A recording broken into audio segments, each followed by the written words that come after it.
Bon, ben ça y est, on s'est retrouvés, on est là. Yes. Ça y est, La famille. ça y est, la famille est là, réunie. C'est chouette. Et c'est trop bien, je suis d'accord avec toi. Non, c'est vraiment... c'est bien que tu aies fini cette première partie de la louange par ces paroles, parce qu'il ne faut pas oublier que Dieu a répondu à chacune de nos prières. C'est le fruit, c'est le résultat de son amour. C'est pas ni moi, ni Alexandre, ni je ne sais qui. C'est Dieu a entendu vos cris. J'ai écouté, c'est pas d'aujourd'hui, mais chacun de votre témoignage un peu sur comment vous avez pu écouter les enseignements, etc., comment vous avez été amené à entendre ça. Et surtout, j'ai bien écouté la situation dans laquelle chacun d'entre nous, et je m'inclus, on était, et on peut être perdu dans un océan de confusion, parce que c'est le cas, le monde aujourd'hui est dans un océan de confusion. Et finalement, on peut peut-être se dire, mais je suis qu'un élément échoué dans cet océan et complètement perdu sur le radeau d'une méduse hypothétique. Et en fait, non, pas du tout. Le Seigneur est en contrôle de toutes choses. Il sait exactement au moment opportun ce dont vous avez besoin. Et c'est pour ça que c'est le fruit et c'est la réponse d'un Dieu aimant envers des brebis imparfaites, loin d'être aimantes du Seigneur. Parce que si, effectivement, comme le disait Alex, si nous l'aimons, c'est parce qu'il nous a aimés, parce que nous n'avons pas la capacité d'aimer Dieu. Et Dieu le sait tellement, c'est qu'il a répandu cet amour dans le cœur. Et ici, si on est là aujourd'hui, c'est pas pour recevoir ce diplôme entre guillemets, on en est bien conscient, mais c'était un désir de notre cœur de pouvoir nous réunir autour du même désir qui est de servir Dieu. Servir Dieu, c'est pas le gros mot. Je sais qu'on a beaucoup attaqué cette expression ces dernières années. Servir Dieu, c'est religieux. Non, c'est un honneur de servir Dieu. C'est pas religieux du tout. Et c'est une des réponses face à cet amour incommensurable que Dieu a manifesté. Comment pouvoir répondre à cet amour? On ne peut pas faire l'équivalent de ce qu'il a fait, c'est impossible. Mais on peut répondre en le servant. Et le servir, il n'y a rien d'extraordinaire. Ce n'est pas forcément être pasteur, être apôtre ou je ne sais pas quoi. C'est tout simplement dire oui et répondre à sa volonté. Et où est-ce qu'on retrouve ça? Dans sa parole. S'il y a quelque chose qui m'a toujours animé depuis très longtemps, j'ai eu la grâce d'avoir des pères dans la foi qui m'ont inculqué, transmis l'amour de la parole.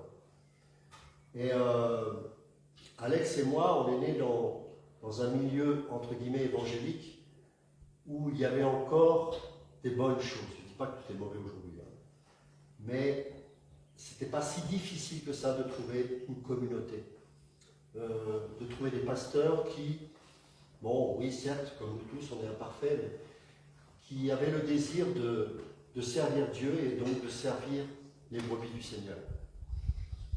Mais il faut reconnaître que depuis quelques années maintenant, je dirais que malheureusement le chiffre 6 est rentré de plus en plus dans des assemblées. Et c'est plus Dieu qui est au centre, mais c'est l'homme. Et parce qu'on a commencé à être religieux et à s'ennuyer dans les églises, eh bien on a commencé à avoir les mêmes convoitises que les hommes du monde. Alors certes, on ne va pas l'exprimer de cette manière, on va mettre Dieu dedans. Mais le Jésus que l'on servait non pas pour ce qu'il avait fait, mais pour ce qu'il était, est devenu une recette de cuisine. C'est devenu un frigidaire. Il est devenu une pompe qu'on aspire pour notre confort personnel. Et finalement, aujourd'hui, prêcher l'Évangile, c'est s'attirer la foudre de nos frères et sœurs, alors qu'il fut un temps, on aurait dit Amen. Le monde ne s'arrange pas, mais malheureusement, l'Église, en tout cas l'Église apostale, grandit. Moi, personnellement, je ne crois pas en un réveil. Je crois en un réveil personnel, ça c'est évident, ça c'est sûr. Mais le réveil qu'on nous a prédit, le tas de conversions par millions, ce que je vois, c'est surtout le réveil apostat. et qui était annoncé dans la parole. Donc on n'a pas à être surpris, à être désespéré. Mais Dieu se soucie de ses élus. Dieu se soucie du reste, de sa famille, de ses enfants, ceux-là même qui étaient destinés à recevoir l'amour de Dieu avant même que ses élus naissent. Et ça, c'est ce qui devrait nous donner cette assurance, cette paix, cette sécurité intérieure qui fait que, quand bien même ce monde se dépérit, nous sommes renouvelés jour après jour avec l'Esprit du Seigneur. Tout est grâce.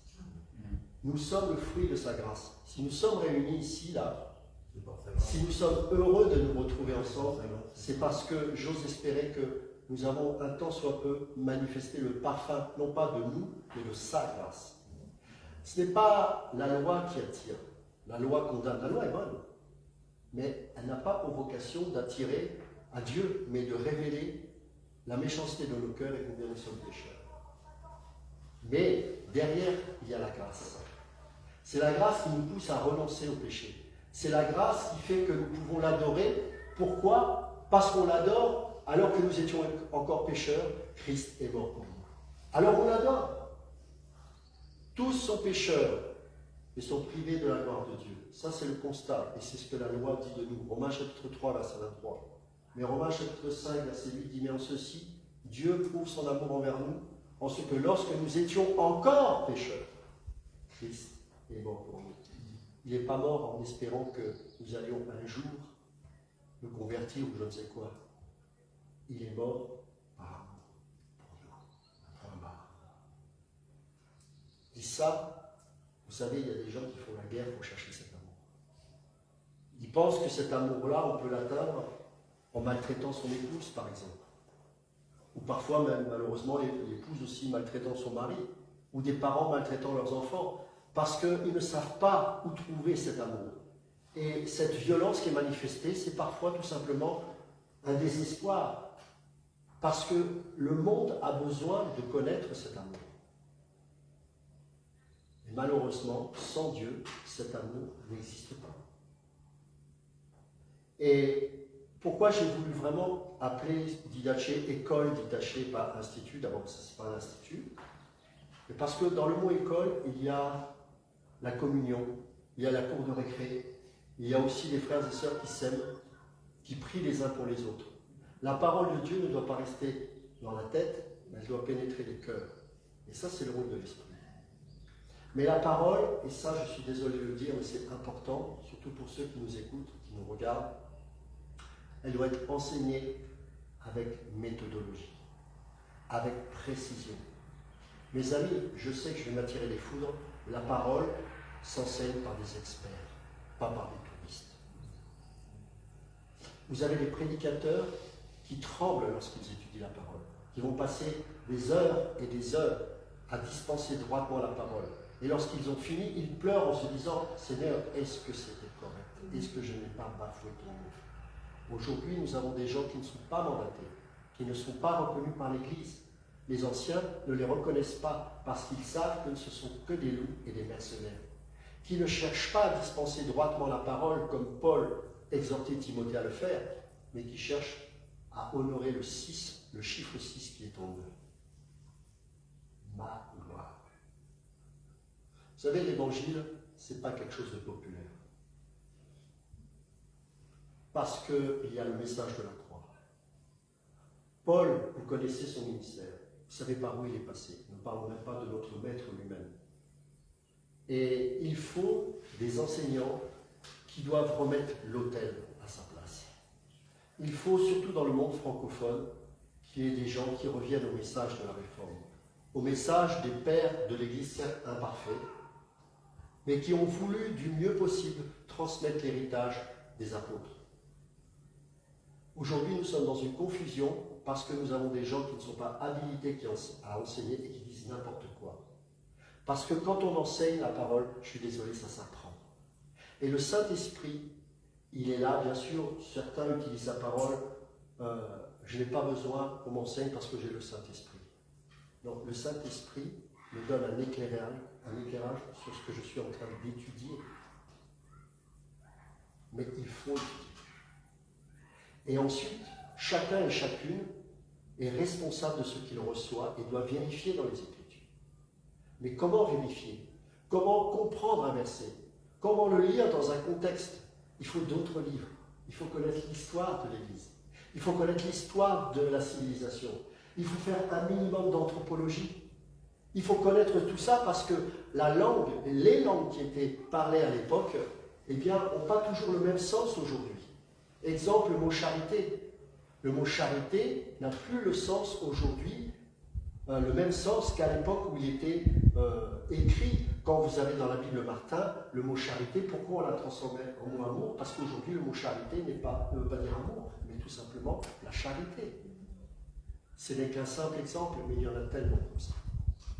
Connaître le mot grec ou hébreu, c'est bien, mais le même mot dans différents contextes peut dire d'autres choses.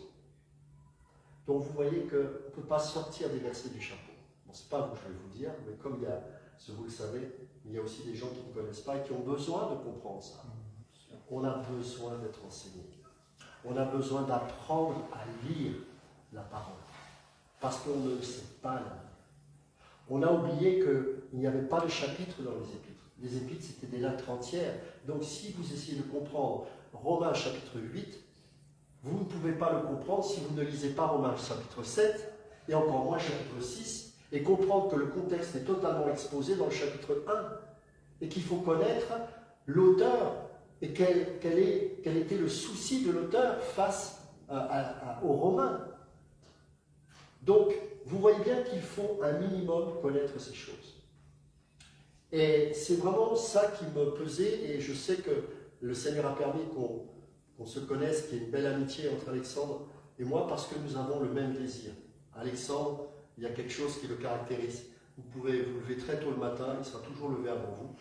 Pourquoi? Parce que la première chose qu'il fait, il ouvre sa Bible et il médite. C'est très rare. C'est très très rare. Pas parce qu'il a envie de transmettre, mais parce qu'il a envie d'abord de connaître. Et qui est ce Dieu qui m'aime tant? Pourquoi? Quel est le sens de ma vie? Pourquoi je suis là?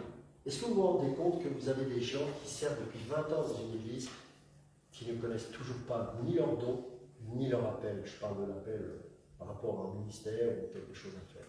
20 ans dans une église, et toujours au même niveau. Ce n'est pas la faute de la parole, c'est parce qu'on ne l'enseigne pas. Ou pas correctement. La parole, ce n'est pas une recette de cuisine. On n'y apprend pas à vivre, même si ça aide à vivre. Mais c'est pour rendre gloire à Dieu. Tout est centré sur Dieu. Et un Dieu merveilleux qui s'est préoccupé du début à la fin du salut. C'est ça qu'il faut comprendre. Vous savez, la Bible, j'ai pris quelques notes par rapport à ça, c'est le livre qui a marqué plus que toute notre civilisation. Tout ce qui a existé, qui a été écrit dans la civilisation, rien n'égale la Bible. Elle est actuellement diffusée dans le monde entier à raison de 15 millions d'exemplaires. Par an. Par an. 15 millions d'exemplaires par an. Dans quelques 2000 langues, en partie, ou dans sa totalité. Parfois, c'est que les évangiles, les épîtres, ou toute la Bible. L'explication de ce grand intérêt pour cette Bible est simple. Pour un nombre important de personnes, la Bible est le livre par lequel Dieu s'est révélé à l'homme.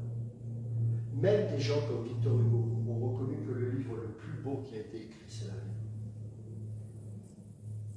Même des philosophes athées n'ont pu s'empêcher d'admirer le personnage de Jésus. Beaucoup d'athées lisent la Bible. L'Épître aux Romains est considéré dans la littérature comme un des plus beaux chefs-d'œuvre de la littérature.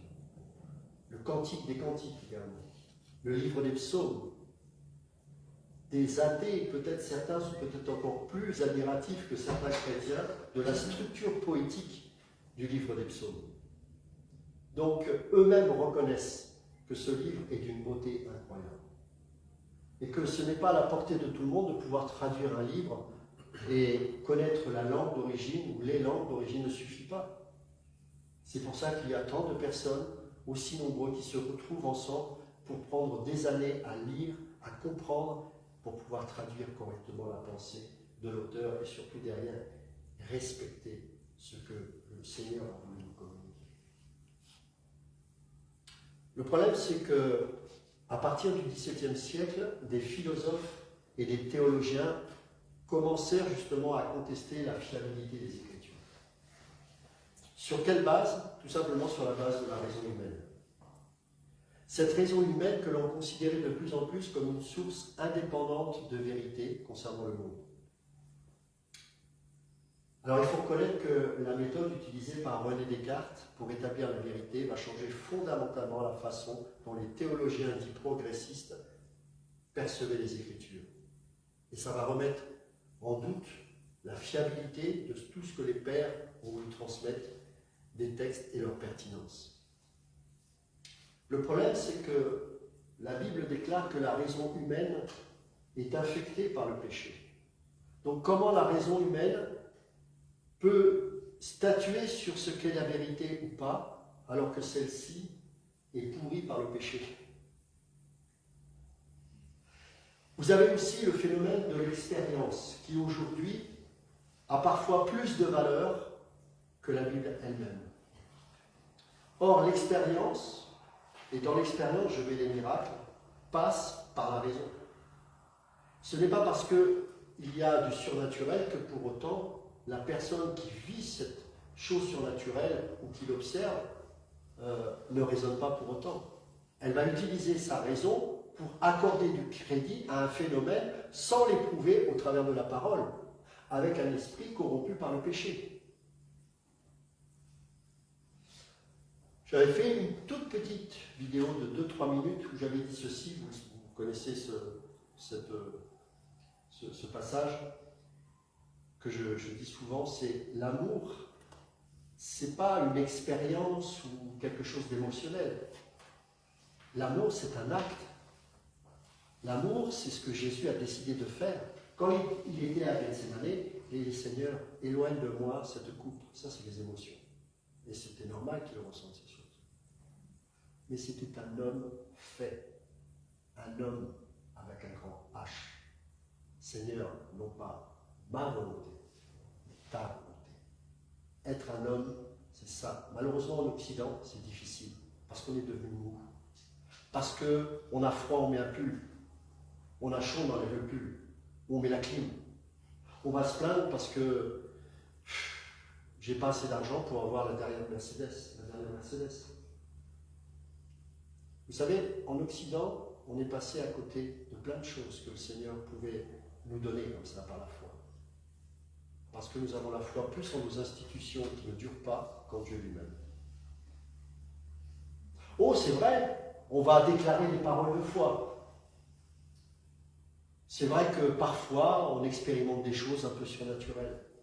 Mais qu'en reste-t-il? Qu'est-ce qui va rester de tout cela?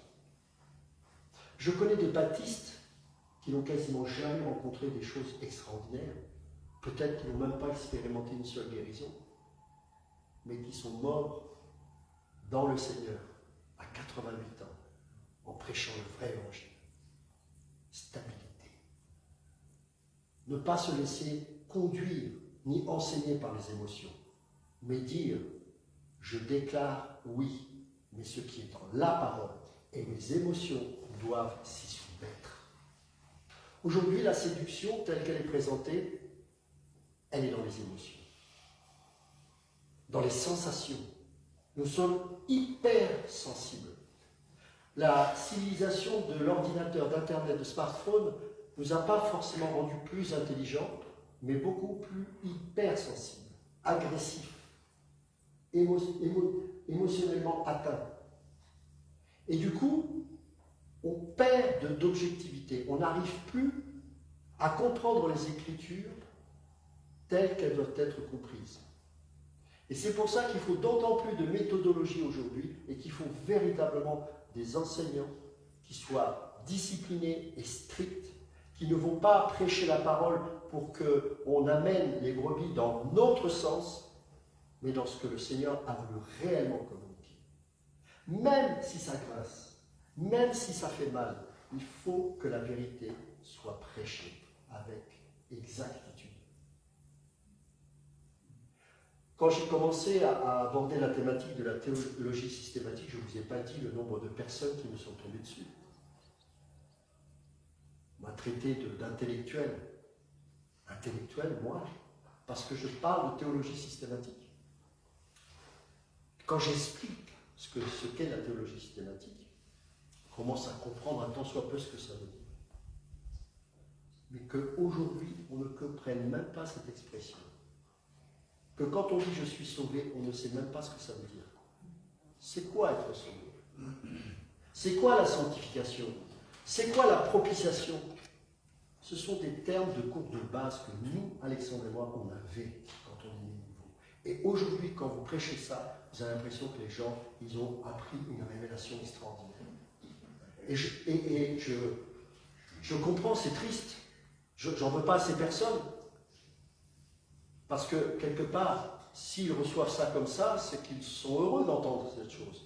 Mais pourquoi toutes ces vérités sont-elles cachées ou dispersées comme ça? Et c'est pour ça que cette école, il y en a plein, et franchement, c'est une goutte d'eau dans l'océan, mais il faut bien qu'à un moment donné aussi, dans le monde francophone, on revienne au message de la réforme. Vous savez, on parle souvent de Jean Calvin. Jean Calvin n'était pas parfait. Jean Calvin, ce n'est pas Christ. Nous sommes christocentriques. Mais pourquoi parfois on peut parler de certains hommes de Dieu, et notamment Calvin? Parce que ce gars, il est mort d'épuisement à avoir établi toute la doctrine de Dieu. Presque 55 ans, mort d'épuisement. Il nous a laissé un héritage, Luther, Augustin d'Hippone. Et quand on revient à la source, nous avons Paul, qui a écrit 80% de la doctrine chrétienne. Donc il faut revenir à la source. La réforme, ce n'est pas quelque chose de nouveau, c'est revenir aux origines de la parole. Il n'y a rien de nouveau. Méfiez-vous quand les gens vous annoncent une nouvelle doctrine. Il n'y a rien de nouveau, c'est retourner à la source. Dans l'Ancien Testament, à chaque fois, on revenait aux autels de nos pères. Et nous, nos pères, ce sont nos apôtres, dans la parole de Dieu. La doctrine, la didaché. C'est ça le sens. Et en même temps, et c'est ça qui est difficile à faire, c'est en même temps de garder la communion, de créer des liens, de créer une famille, de pouvoir partager les fardeaux ensemble sans se sentir jugé pour autant, de voir que de toute façon, peu importe à quel niveau nous en sommes, on est ensemble et on doit avancer, non pas au même niveau, puisque nous ne sommes pas, ça dépend de nos arrière-plans, mais ensemble, on avance pour vivre ce processus de transformation selon Romains 12 à 2. Et du coup, quand nous nous voyons ici, nous sommes heureux parce que chacun, individuellement, en fonction de l'état dans lequel nous nous trouvons, eh bien, Dieu agit. Et ensuite, collectivement, nous nous retrouvons et ensemble, nous pouvons témoigner de ce que Dieu a fait dans chacune de nos vies. Ça s'appelle l'Église. Ça s'appelle l'Église. Et l'Église, aujourd'hui, a besoin d'être restaurée dans ses fondements. Il faut des anciens. Il faut la reconnaissance des ministères par l'imposition des mains, les amis. Je sais que c'est un gros mot, mais dans une assemblée, on n'a pas à faire rentrer quelqu'un qui sort de je ne sais d'où. As-tu une lettre de recommandation? Qui te manque? Qui est tes anciens, ton église, ton pasteur? D'où tu viens? Qui t'a formé? Tu crois en quelle doctrine? C'est biblique, mes amis. Aujourd'hui, on se cote, on prend la petite enveloppe en liquide et on repart. Non, ça ne marche pas comme ça. Donc, il y a plein de choses à voir. Et petit à petit, en enseignant comme ça, qu'est-ce qui va se passer? Notre âme commence à être structurée. Et quand j'écoutais certains de vos témoignages, certaines personnes me disaient, Ludo, je ne peux pas m'empêcher de faire telle chose. Certaines personnes priaient pour moi, il ne se passait pas grand-chose. Mais depuis que je médite la parole, ça change. Ça change. Je suis moins boulimique. Un frère a dit, je ne me masturbe plus. Je n'ai pas prié en langue pendant 4 heures pour cette personne. Non, il a médité la parole. Il a compris que ce qu'il faisait n'était pas conforme à l'image de Christ. Non pas d'une manière intellectuelle, mais il a découvert qui il était en Christ. Et qu'il voyait qu'en faisant ça, il se souillait lui-même. La parole de Dieu. Quelqu'un qui n'arrêtait pas de plaindre de sa femme, elle a un mauvais caractère. Il s'apercevait que le problème c'était lui. Parce que lorsqu'on demande à Dieu, Dieu dira, il te manque une chose, c'est toi. On va traiter de ta poutre d'abord. C'est pour ça que l'évangile, c'est pas aussi simple. Moi, pendant très longtemps, quand j'avais des conflits avec mon épouse, souvent je pouvais dire, oui, mais elle ne comprend pas. Et plus je vieillis, plus je vois, oh Seigneur, qu'est-ce que je fais? Oh Seigneur. C'est ça. L'évangile nous ramène sur ce que nous sommes et comment Dieu veut nous transformer. Ce n'est pas le souci, l'autre. L'autre, il est là pour participer à notre sanctification. Donc, on doit bénir ces choses-là. Mais c'est nous qui devons laisser la parole agir. Et enfin, vous devez comprendre une chose. Quoi que vous fassiez, quoi que vous pensiez, même si vous êtes dans le plus bas au niveau moral, au niveau où vous êtes par terre, Dieu est en contrôle. Dieu est en contrôle. Vous savez, dans ce moment même, il soutient ce monde par sa parole. Amen. Là, je ne parle pas de quelque chose qui est, bien sûr que c'est dans les mots, mais je parle d'une réalité. C'est-à-dire que si un temps soit peu il est arrêté, c'est fini, c'est terminé. Tout est terminé. Poutine, Trump, machin, tout ça terminé. Mais il soutient le monde par sa parole. C'est-à-dire qu'il agit en permanence. De la même manière, il intercède auprès du Père en permanence. Il est beaucoup plus préoccupé de vous que vous-même pour votre propre vie. Vous pouvez demander des choses et puis un jour dire « Seigneur, mais je ne comprends pas. Qu'est-ce que j'ai fait? Tu ne réponds pas. » Parce que lui, il sait exactement ce dont vous avez besoin. Il est en contrôle. Qu'est-ce que ça produit, cette doctrine? La paix. La paix. Dans le milieu évangélique, je vois de moins en moins de paix. Il faut faire. Il y a une espèce de tension permanente, comme s'il fallait prouver à Dieu qu'on méritait son amour. Non, tu ne mérites rien. Tu es pourri jusqu'à la moelle. Et c'est ça qui est beau. Comment quelqu'un aussi lépreux que moi puisse être aimé d'une manière démesurée. Alors du coup, on ne cherche plus à se justifier. Notre vie est un acte d'adoration en permanence. Et si l'ennemi n'est pas content, qu'il voit le boss, moi je sais que je suis aimé de Dieu. Et c'est comme ça que lorsqu'on tombe, on se relève. Un religieux pêche beaucoup. Vous le saviez ça? Quand les gens sont très religieux, c'est pour ça que des fois on est scandalisé, on pensait que telle personne était à un niveau de sanctification supérieur et on découvre qu'il avait 2 ou 3 femmes. Bref, il y en a des tas d'exemples comme ça. C'est parce qu'en fait, le religieux, plus il va essayer de prouver qu'il est juste, plus le Seigneur va lui montrer qu'il n'est pas juste.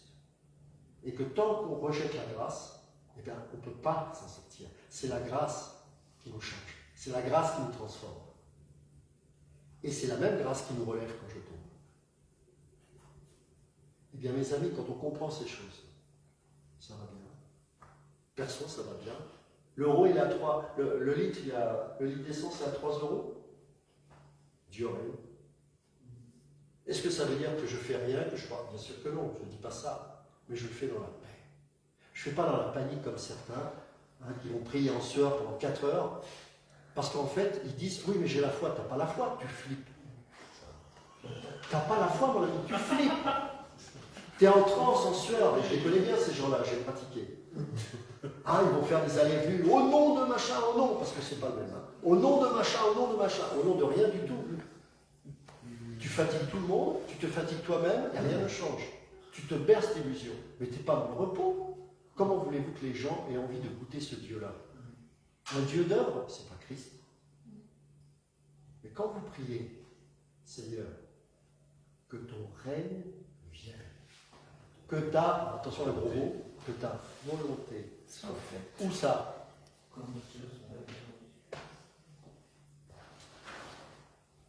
Voyez, faites connaître vos besoins au Seigneur, il n'y a pas de souci, il nous le demande, mais dans la paix. Quand des fois je suis surchargé d'informations, de stress, du Seigneur, je te donne le package, cela moi, je ne suis pas apte. Et voilà, et on avance. Pourquoi je dis ça? La doctrine, c'est quelque chose de pratique, c'est pas intellectuel, c'est pas un gros mot. Je vous ai donné des exemples concrets qui montrent que quand on médite la parole correctement, ça change la vie. Et croyez-moi, les athées nous observent. Et malheureusement, parfois, il y en a qui manifestent une forme de paix bien plus intéressante que nous. C'est bien dommage, parce que l'auteur de la paix, c'est Christ. C'est le seul, personne d'autre. Pourquoi? Parce que tu sois riche, que tu sois pauvre, que tu sois en prison, que tu sois dans une belle île, Dieu te donne cette paix. Parce que cette paix ne dépend pas du temps et des circonstances.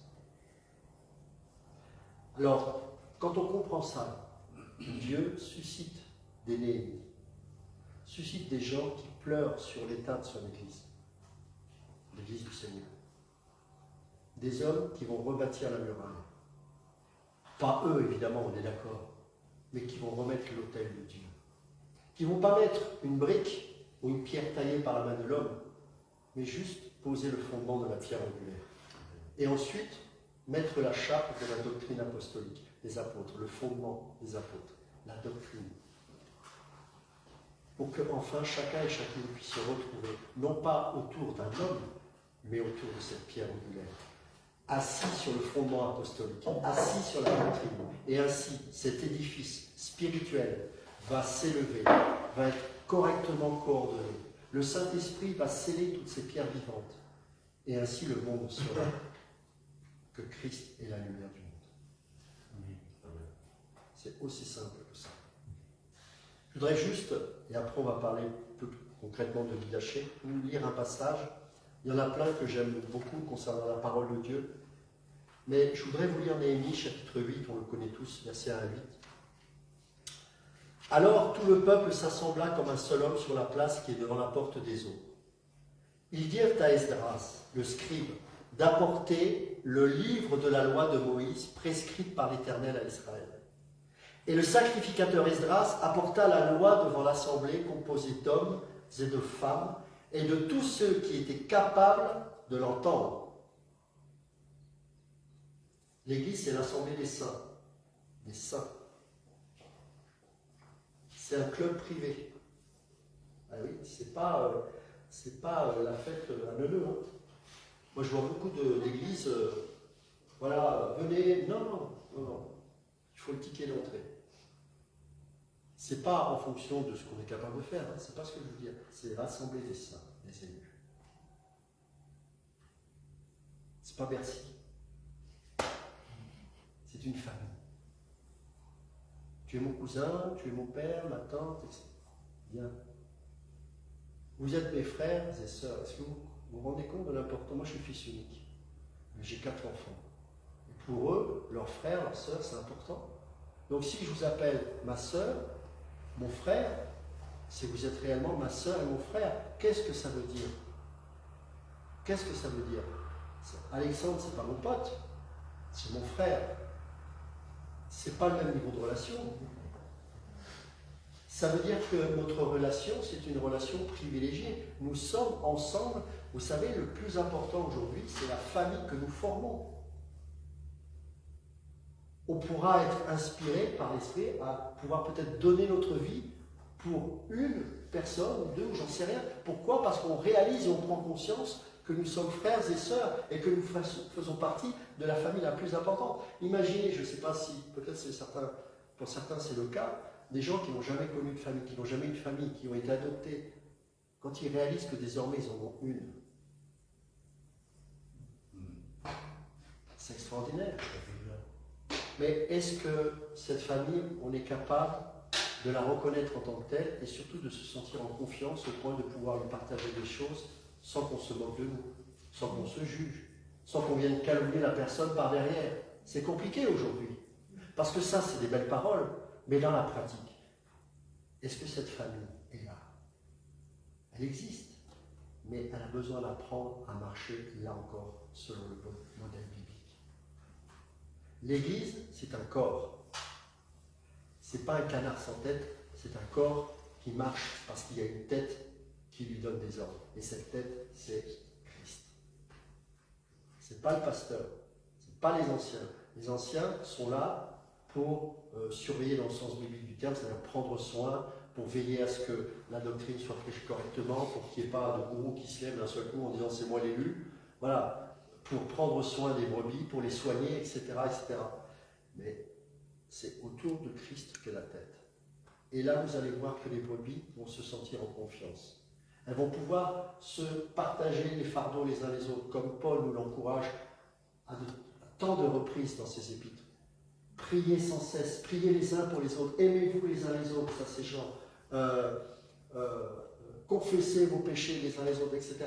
C'est compliqué, parce qu'on a toujours cette peur, cette crainte qui est légitime, mais qu'est-ce qu'on va faire de ce que je vais confier et qui est si lourd pour moi? Oui, je sais que mon maître, il n'y a pas de souci, mais je ressens le besoin de le partager à quelqu'un de confiance. Existe-t-il ce quelqu'un de confiance? Si Christ a mandaté des hommes ou des femmes pour partager et prier, c'est que c'est bien un ordre de Dieu. Mais comment obéir en toute confiance lorsque l'on voit que certains hommes ne sont pas dignes de cette confiance? Qu'est-ce qu'on peut faire? Alors certains vont dire, il faut le faire par la foi. Non, c'est pas ce que Dieu dit. Il faut tout simplement qu'il y ait des vrais serviteurs qui se lèvent. Donc, tout ça, c'est dans la parole que nous comprenons ces choses. Et là, vous avez un exemple extraordinaire avec Néhémie. Néhémie qui va avoir ce fardeau. Et vous avez ici, dans cette reconstruction de la muraille, un personnage que moi j'aime beaucoup qui s'appelle Esdras. Il va y avoir un phénomène particulier qui va se produire. Et vous avez Esdras qui va faire quelque chose qu'on n'a plus vu depuis bien longtemps à Jérusalem. Esdras, le scribe, était placé sur une estrade de bois, dressée à cette occasion. Auprès de lui, à sa droite, se tenaient Matithia, Shema, Anadja, Uri, Ilkidja et Maaseja, et à sa gauche, Pélaja, Mikaël, Malkidja, Hashum, Ashbadana, Zacharie et Meshulam. J'aime bien parce qu'il cite les noms. Les personnes qui ont été honorées par le Seigneur lui-même. Esdras ouvrit le livre à la vue de tout le peuple. Tu n'as pas besoin de voir une jambe pousser. Il serait temps d'ouvrir le livre. Il serait temps d'ouvrir le livre. Combien d'évangélisations j'ai vues où on suscite des faux chrétiens? Il n'y a pas de repentance. Le message n'est pas prêché. Où sont ceux qui sont capables d'ouvrir enfin ce livre pour qu'il y ait une véritable repentance? Esdras ouvrit le livre à la vue de tout le peuple, car il était élevé au-dessus de tout le peuple. Pas pour qu'on puisse l'admirer, mais qu'on puisse entendre cette parole, que tous puissent entendre ce livre qui a été caché depuis tant d'années, oublié plus exactement. Et regardez, et lorsqu'il l'eut ouvert, tout le peuple se tint en place. Esdras bénit l'Éternel, le grand Dieu, et tout le peuple répondit en levant les mains. Amen, Amen. Et ils s'inclinèrent et se prosternèrent devant l'Éternel, le visage contre terre.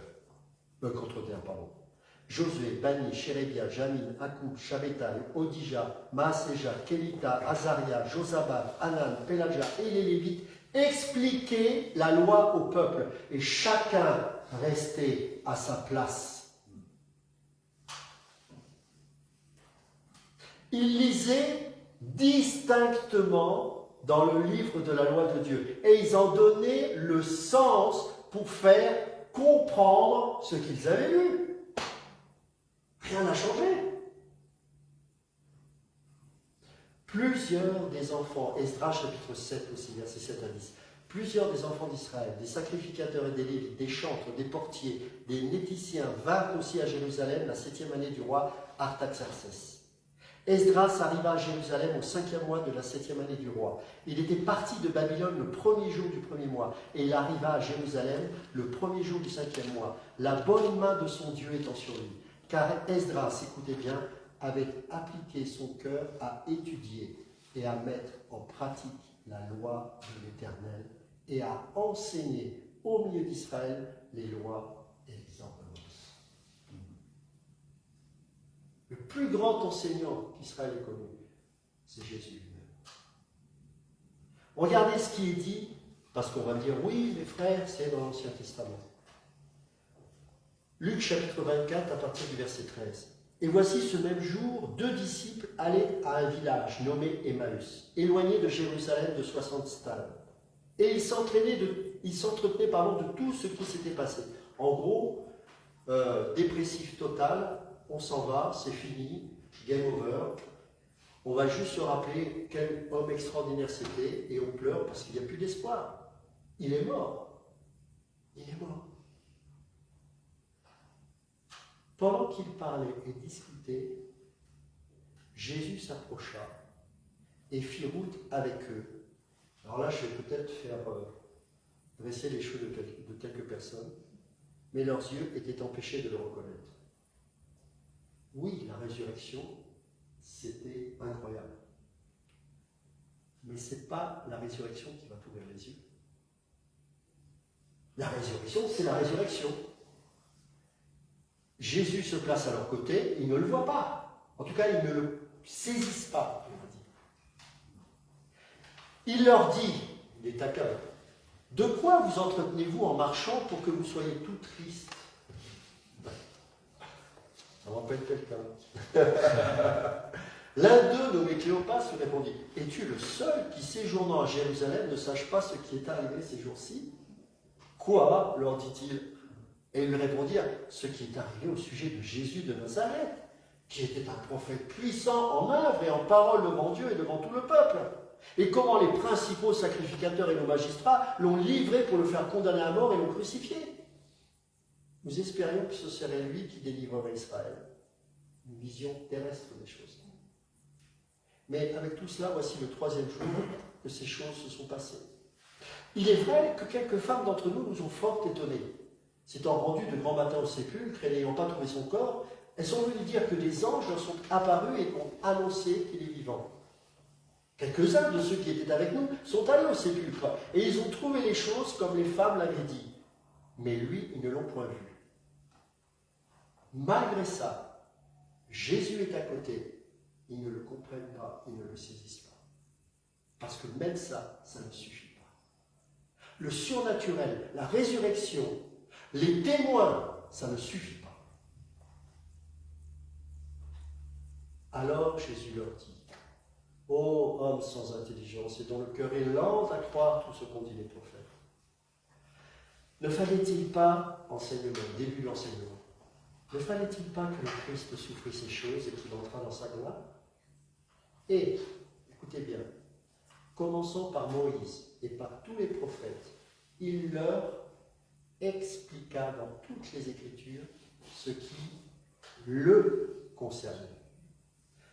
Lorsqu'ils furent près du village où ils allaient, il parut vouloir aller plus loin, mais il le pressait en disant « Reste avec nous, car le soir approche, le jour est sur son déclin. » Et il entra pour rester avec eux. Pendant qu'il était à table avec eux, il prit le pain, et après avoir rendu grâce, il le rompit et le leur donna. Alors, leurs yeux s'ouvrirent, et ils le reconnurent. Mais il disparut de devant eux. Écoutez bien le constat qu'ils font de cela. Ils se dirent l'un à l'autre, notre cœur ne brûlait-il pas au-dedans de nous lorsqu'il nous parlait en chemin et nous expliquait les Écritures? C'est ça. Expliquer. Il n'y a pas de plus grand honneur que de pouvoir, comme Esdras et d'autres, pouvoir expliquer les Écritures pour que Christ puisse nous ouvrir les yeux. La seule chose qui restera pour l'éternité, c'est la parole. Pas la Bible, je sais. Sinon, on va dire oui, la parole. Les Écritures, contenues dans une Bible, certes traduite de manière humaine. Des hommes ont tenté de s'approcher le plus possible de ces originaux. Mais l'Esprit intervient pour illuminer nos cœurs et nous faire saisir cette parole de vérité. Luther, certainement, quand il a lu que le juste vivra par la foi, il a dû dire, je ne sais pas, peut-être je me trompe, mais peut-être qu'il a lu ce verset des centaines de fois. Et il ne pouvait pas s'empêcher d'essayer d'expier ses péchés en meurtrissant sa chair à longueur de journée. Son dos était meurtri. Parce qu'il était moine et il pensait qu'à chaque fois, il devait faire quelque chose, une œuvre pour se sauver lui-même. Mais plus il faisait ça, plus il se sentait pécheur. Mais parce que c'était un élu de Dieu, Dieu, autant marqué, allait ouvrir ses yeux. Un jour, il dit le juste vivra par la foi. Honnêtement, nous qui sommes chrétiens, on peut lire ça, oui, on comprend. Mais de là à transformer un Luther comme ça c'est le rôle du Saint-Esprit. La parole. Il a compris que tout ce qu'il faisait, ça ne servait à rien. Il a compris que j'ai décidé de t'aimer. Tu n'as pas besoin de faire tout ça. La grâce. C'est devenu un révolutionnaire. Des hommes se sont levés. Zwingli, Théodore de Bèze, Calvin. Des gens ont donné leur vie pour que cette parole puisse être comprise correctement. Qu'est-ce qu'on en a fait? Cette école n'a pas pour vocation à amener quelque chose de nouveau, mais de revenir à tout ce que nos pères dans la foi nous ont légué comme héritage, à commencer par le Seigneur lui-même et par ses apôtres. C'est aussi simple que ça. De s'effacer dans la compréhension du texte devant le Seigneur, afin qu'il puisse nous éclairer, afin que nous puissions prendre avec beaucoup de délicatesse, de précision, l'interprétation des versets, pour que nous puissions comprendre, saisir être au plus proche du cœur de Dieu. Et vous-même, même si vous n'êtes pas pasteur ou autre, vous avez la responsabilité de saisir cette parole et à votre niveau de la transmettre. Une maman avec ses enfants, par exemple. Un papa, un mari auprès de son épouse. Dans son travail, au travers de son témoignage personnel. Nous sommes des hommes et des femmes de la parole. L'origine de la réforme protestante, ce qui nous différenciait des catholiques à la fin, c'était que justement nous étions sola scriptura. Aujourd'hui, c'est sola experience. Sola gentibus. Alors c'est marrant parce que ces gens qui ont prié pour ma jambe pousse, ils n'ont jamais pu faire pousser mes cheveux, c'est dommage. J'étais plus concerné par mes cheveux que par mes jambes. Mais bon, peut-être je manquais de foi. Ça, c'est un évangile ridicule. Dieu est tellement plus digne que ça. Vous savez, quand Dieu guérit, ça ne prend pas qu'un plomb. Moi, j'ai vu les guérisons, je sais ce que c'est. Ça ne prend pas 5 heures. Mais c'est Dieu qui fait ce qu'il veut. Quand il veut, où il veut. C'est lui qui décide. Et quand on commence à saisir ça, on commence à être des hommes et des femmes matures, stables. La réforme protestante a transformé des nations entières. Quand il y a eu la révocation de l'édit de Nantes, tous les protestants sont partis en Hollande, en Allemagne, en Suisse, en Angleterre. Ce sont devenus les pays les plus riches du monde. Et les pays catholiques qui ont chassé ces protestants sont devenus pauvres. La France a perdu de sa superbe. À partir de la mort de Louis XIV, la France a doucement et tranquillement sombré. Les protestants qui géraient les banques, parce que les catholiques estimaient que c'était sale d'avoir de l'argent et de prêter avec intérêt, ils ont chassé tous les banquiers les plus riches. Ça a des conséquences, tout ça. Pendant des années, Calvin a enseigné à l'église de Genève. Ce pays a été complètement restauré. Il y a eu des imperfections, ça j'en suis conscient, ça reste des hommes. Mais la parole, l'autel de Dieu a été restauré. Et je crois qu'aujourd'hui, s'il y a une chose qui a besoin d'être remis à l'ordre du jour, c'est la parole de Dieu. Ce n'est pas une nouvelle expérience mystique, c'est la parole. On est au temps où lorsqu'Esdras a réouvert ce livre qui avait été fermé depuis tant d'années, des gens se sont mis à pleurer. Je crois qu'il est temps de réouvrir ce livre correctement et d'apprendre à le lire, non pas comme ça nous arrange, mais comme il est réellement, conforme à la personne de Christ. C'est dans ce contexte-là qu'on a démarré l'école d'Idache. Donc nous avons fait la première année, et donc on s'est retrouvés à peu près 28-29 personnes, et plus de la moitié ont obtenu ce diplôme de cycle 1, puisqu'il y a 2 cycles à l'école d'Idache. Ce n'est pas un niveau, le niveau 1 et puis ensuite un niveau supérieur. Non, c'est tout simplement la suite. Il n'y a rien de niveau, je ne sais pas qu'il reste le même, ce n'est pas une question d'accessibilité. Et donc, par la grâce de Dieu, vous avez été attirés par cette école, et vraiment, Alexandre et moi, on a été vraiment étonnés de votre investissement. Vous avez rendu des devoirs qui nous ont nourris. Ne croyez pas qu'on a corrigé, mais on a reçu. On a reçu de votre part. On n'a pas corrigé, on a reçu. Il y a des devoirs qui mériteraient d'être des articles. Je vous dis franchement. On s'est même dit tous les deux, il y a quelques personnes, ça irait bien dans nos blogs, ces devoirs. Franchement, et bravo. Et ces mêmes personnes qui se disaient, je ne dirais pas le nom, suivez mon père, disaient, c'est foutu, je n'y arriverai jamais, c'est trop dur. C'est quand même la personne qui frôle le 20 de moyenne. Eh oui. Donc, vous voyez que ce n'est pas une question d'y arriver ou pas, c'est une question d'amour de Dieu et de soif. Et ce qui vous a tous caractérisé, c'est cet amour de la vérité. Et Dieu vous a récompensé. Non pas par ce bout de papier, parce que, je vous rassure, le diplôme ne vous donne pas l'accès au ciel.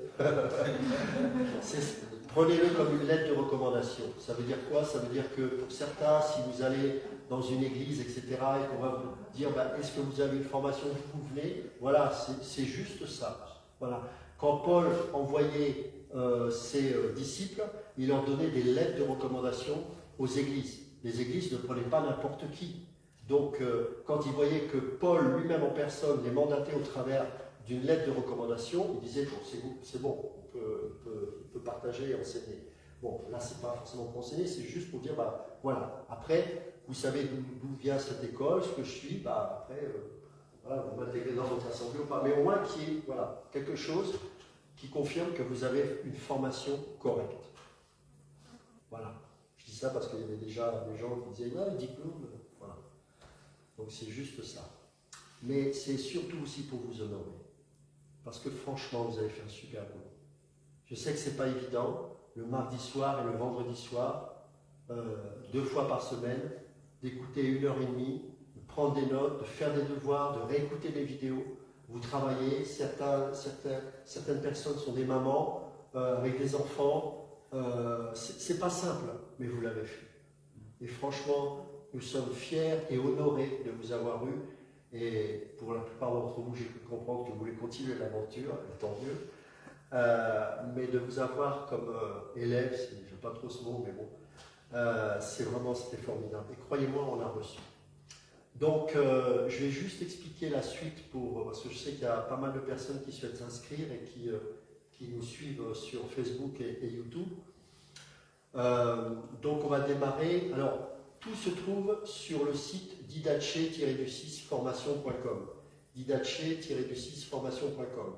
Donc, vous avez accès sur ce site à tous les modes le mode de fonctionnement. Vous avez la confession de foi, vous avez le mode de fonctionnement, les UV. Alors, chaque cours vous donne droit à 4 UV.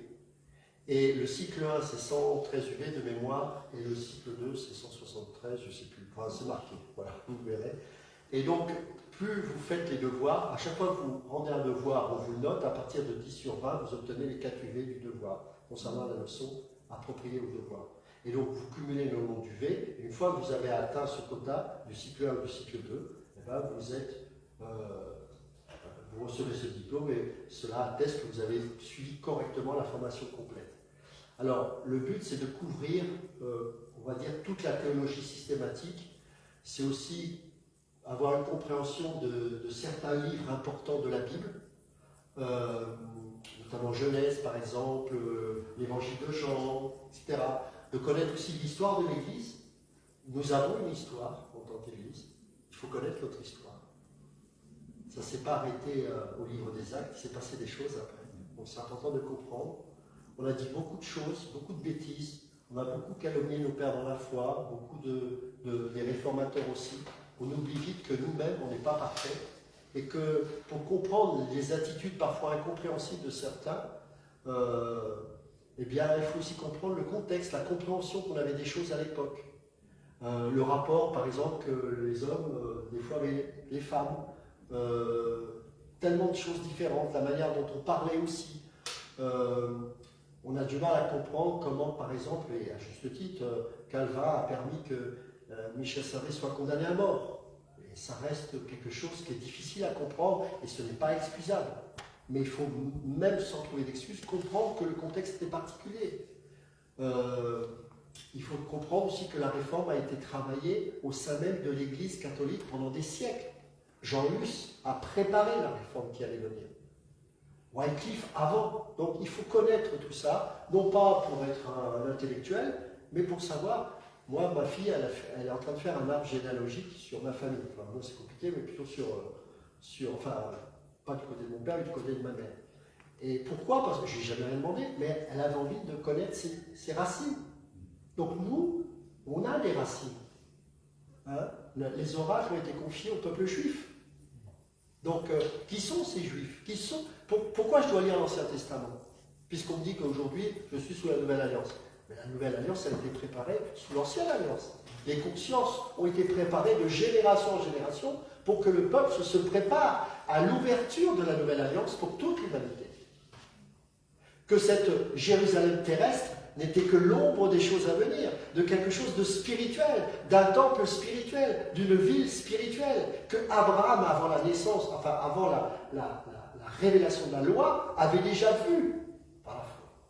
Il a vu Melchizedek. Donc, il faut comprendre tout ça.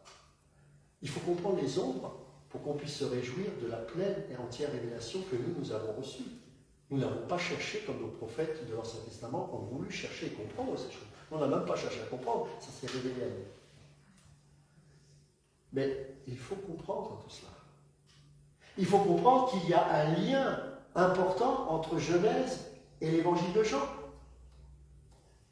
Parce qu'il a été écrit en hébreu, parce qu'il était dans une pensée hébraïque, et que lorsqu'il a écrit Jean, il pensait au livre de Genèse, d'où le Béréchit. Donc c'est très édifiant de comprendre ces choses. Donc ça aussi, ça fait partie de l'enseignement. Et je bénis Dieu d'avoir Alexandre, qui est vraiment quelqu'un, vous avez dû le constater, vraiment d'expert dans ce domaine-là, et qui saisit pleinement ces choses. Donc je ne suis pas seul, heureusement, j'ai Alexandre comme enseignant, et tous les deux, donc on se partage ça à la semaine. Donc on va démarrer le 15 septembre, on va prendre le cycle 2. Pour ceux qui me disent, oui, mais alors moi je n'ai pas fait le cycle 1, bah, vous aurez accès au cycle 1, puisque les vidéos sont toutes stockées. Je donne des lives, des cours en live Zoom. Donc, mince, je me trompe. Non, Alexandre, excuse-moi. Alexandre, non, Raymond, pardon. Alexandre, mardi soir, fait les cours sur live Zoom, et moi, vendredi soir. Donc, ces vidéos sont enregistrées et stockées sur le site avec un code d'accès pour ceux qui sont inscrits. Et donc, même si vous faites le cycle 2, vous aurez la possibilité de prendre aussi les vidéos du cycle 1 et de faire les évaluations. Il n'y a pas de problème. Après, vous les faites quand vous avez le temps. Donc, c'est quelque chose qui a été fait de manière à ce qu'il n'y ait pas d'excuse. Tout le monde peut le faire. Ouais, mais j'ai pas eu le temps. Ouais, mais c'est pas grave. Évidemment, on n'attendait pas 5 ans pour rendre un devoir, mais c'est pas. Franchement, avec un peu d'organisation, c'est pas lourd. Alors, ça coûte 7 500 €, c'est vrai que c'est un coût. T'as oublié. On est passé à l'UNI, ouais. Alors, même ça, c'est pas une excuse, parce qu'on gagne tous aujourd'hui 8 000 € par mois.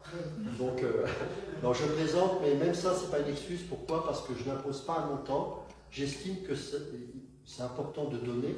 Donc, pour être inscrit, il faut faire un don.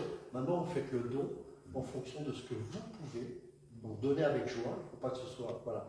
Et il n'y a pas, je dois donner combien, ça c'est entre toi et Dieu. C'est juste un don, c'est tout. Voilà.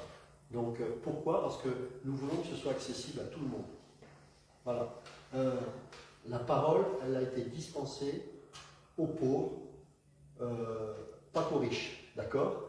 Et ça serait vraiment injuste que des gens, par manque de moyens, ne puissent pas avoir accès aux enseignements. Ça m'attristerait fortement. Donc voilà, ça permet juste, pour l'argent qu'on reçoit, d'investir dans des livres. Voilà, récemment, on a eu le problème informatique, il a fallu acheter un ordinateur. Voilà, ce pas des sommes considérables, mais voilà, pour les séminaires, les déplacements. Voilà, c'est juste couvrir les frais. Donc c'est tout ce que ça demande. Donc il suffit d'aller sur ce site. Vous avez tout le mode de fonctionnement.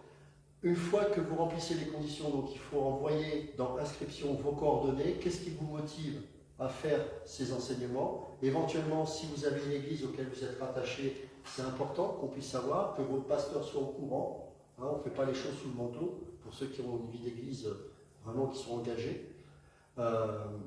Puis voilà, c'est aussi simple que ça. Et après, une fois que vous remplissez les conditions d'inscription, c'est parti.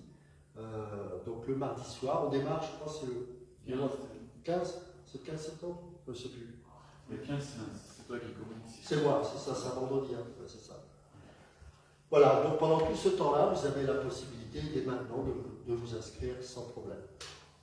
Alors, j'espère que j'ai été clair pour les inscriptions. De toute façon, vous pouvez m'envoyer un mail, vous pouvez échanger avec moi via le site ou sur le mail écolebiblidacia@gmail.com et je répondrai sans souci. Voilà.